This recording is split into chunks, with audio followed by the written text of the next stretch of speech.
Now, Greece's international creditors are suggesting the country introduce a 6-day working week. The startling proposal, seen in a document by the BBC, is one set that have been discussed between creditors and the Greek government today. The talks will determine if Greece receives the next €30 billion instalment of its international loan. Meanwhile, the country continues to feel the painful effects of the austerity measures already in place. Well, let's talk to Martin Koehring. He's European economist at the Economist Intelligence Unit and joins us now.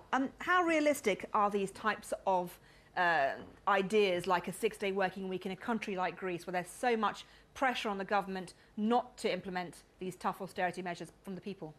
It's going to be very tough because if you look at some of the main indicators, for example, unemployment is 23% and youth unemployment is 55%. So even if you increase the working week and if you kind of push people to work even longer hours, the key is that a lot of people are not even working at all. So the economy has to get back to growth. I mean, the country is in its 5th year of very deep economic depression. I mean, the economy has contracted by around 17% since the second quarter of 2008. So that's a massive contraction. So the key is to return the economy to growth and reduce unemployment. So these kind of measures are likely to enrage the Greek public that is already put under so much pressure through these tax increases and spending cuts.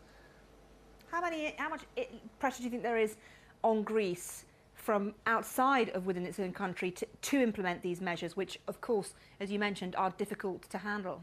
Well, first of all, the pressure from outside is clear from the Eurozone countries and also from the European Central Bank.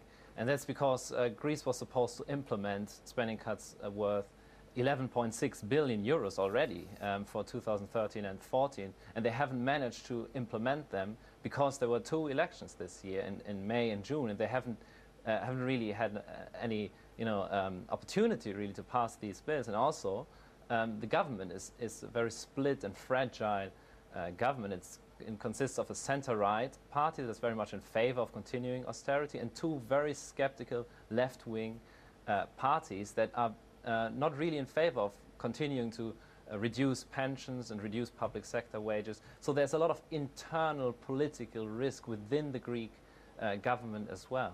And that's what they've been saying, haven't they? The Greeks have been telling the Troika, listen, we have had a pretty tough time of it. There have been elections. It's been tough to implement what we've had to implement, and basically just want more time, don't they?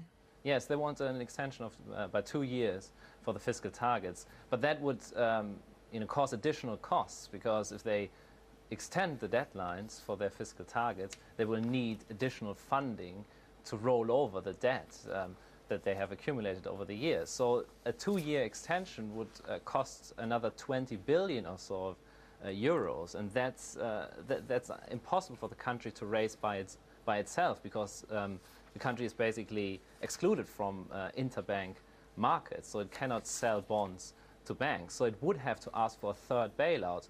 And as we know, countries such as Germany, Finland and the Netherlands are very reluctant to agree on a 3rd bailout. So there will have to be a lot of compromise in the next couple of weeks, because by the end of September, Greece and its international partners in the so-called Troika have to agree on whether the next tranche, which is 32 billion euros, will be disbursed to Greece. So very tough negotiations ahead. Okay, interesting stuff. Martin Koehring from European Economist at the Economist Intelligence Unit. Very good to talk to you. Thank you very much.